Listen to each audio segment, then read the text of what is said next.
Okay, so what is sequence of return risk, and how could it possibly affect you as you get in or near retirement?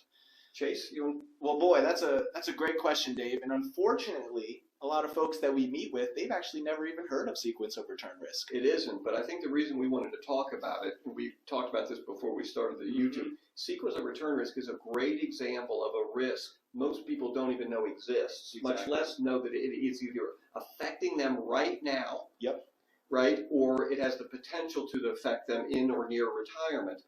But more importantly, it's a great example of a risk that didn't exist before when you were saving for retirement in your working years. We call that your accumulation phase. You'll hear that in other of our YouTubes, right? But in the accumulation phase, sequence of return risk literally doesn't exist. But now as you get in or near retirement, this is a brand new investment risk that you may be exposed to, and it could be devastating if it affects you. And let me walk us through an example of that with our family. How that could be affected. Well, and actually, this sequence of return risk and the way that this affected my grandfather and Dave's step-grandfather as well. It'll actually be my stepfather. Because you're right. You're my nephew. You're right. I look like your brother. It happens quite a bit. So yes, it was my stepdad. You're right. We get that at lunch occasionally. Oh, are you guys brothers? I don't know if it's because you look older or because I look younger. I'm not sure which one it is, or a combination of the two. But my stepdad, right? Correct. Your granddad. Correct. Warren. Yes. Granddad Warren. Granddad Warren. Yes. This sequence of return risk actually affected him directly. So, in a nutshell, what sequence of return risk is this is a brand new risk, as Dave mentioned, once you enter this distribution phase. And as you start to take out money from your accounts, be it your IRA, your 401k, if you're a government employee, your TSP, once you start taking money out of those accounts, this risk becomes imminent. And basically what this investment law or risk says is, once you start taking money out of these accounts, negative returns will affect you more than they did in the accumulation phase. Yeah, I think the short answer to that, the takeaway, to give an example, because a lot of people have heard this, which is, the market goes up and down, doesn't it? But if you just stay in and ride it out, a lot of times folks have looked at their mutual funds or prospectus, and it'll say the average return over 10 years was 6%, for example. And what all that means in a fancy way is, hey, if I didn't touch my money for that 10-year period, some years I had a great return, some years I had a negative return, but if I didn't touch it, I would have grown my money the exact same way as if I had gotten 6% every year, right, Chase, for the 10 years, right? So that's average kind of rate of return.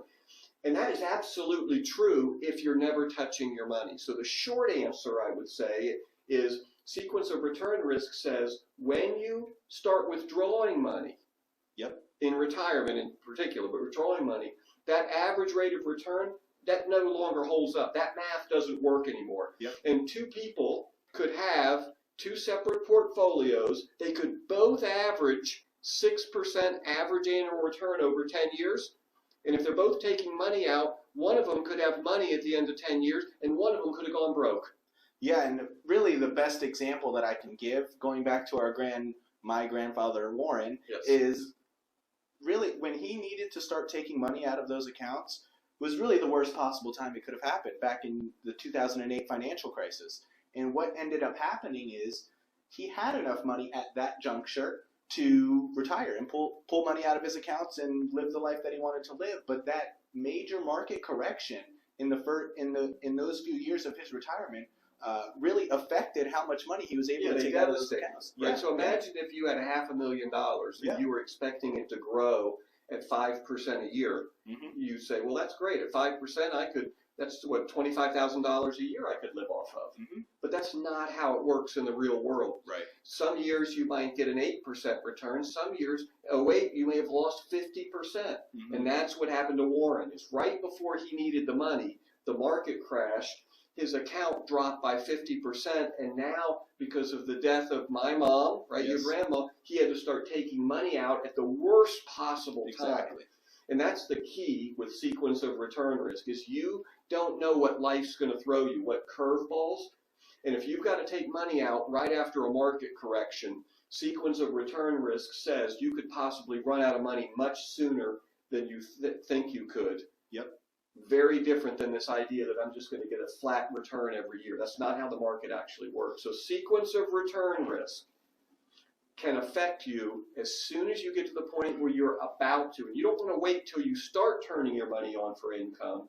About 4 to 5 to even 6 years before you're entering retirement, you need to start repositioning your portfolio, knowing that soon you're going to be susceptible. Did I say that right? Susceptible Yep, there you go. to sequence of return risk. Exactly. And what we tell folks is sequence of return risk, whether you do plan on taking money out as soon as you retire or whether you don't plan on that, it will affect you in retirement. And the reason for that is you have to take money out of these accounts at some point. Wow, that's true. Yeah, right? most people don't count on that. Yeah, so once you turn 72, what's called required minimum distributions, the government actually forces you to take money out of these accounts. So now, let me interrupt. Yeah, We're just talking about what we call qualified retirement accounts. Correct. So 401ks, Correct. Traditional IRAs, SEP IRAs, Thank you, Dave. 403Bs, right?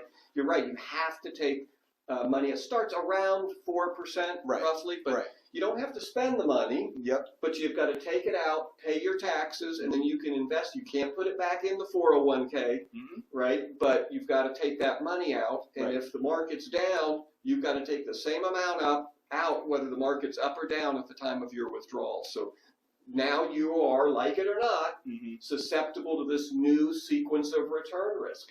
But I think the takeaway, and tell me what you think about this, is we hear this all the time. The biggest takeaway here is this is one of many examples, and we'll talk about others in future YouTube chats. This is a risk most people don't even know exists. Yep. So they're not planning for it because no one's ever heard of it. And we encourage people, after you watch this YouTube, go Google sequence of return risk. You'll see article after article about how it can negatively affect you if you don't plan for it. Now, the good news is you can plan for it. If you know it's coming, it's just a matter of changing up your investments, specifically the ones you plan to use in retirement for income, so that you can structure them so that they're not susceptible at all to sequence of return risk. And you know, that's a discussion for another day, to how to restructure your portfolio to completely avoid sequence of return risk. But the good news is it can be done.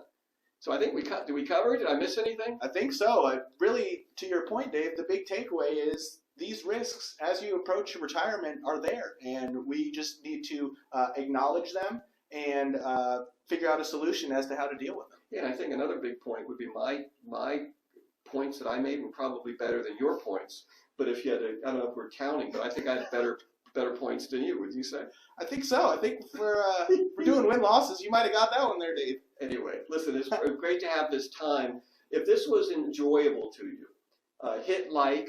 Yep, subscribe, and also leave comments for topics you want us to discuss here on the YouTube channel. Yeah, a lot of these topics that we'll be going over will be as a direct result of your comments. So take advantage of that, and we'll try to hit all of these comments in future fireside chats. Yep.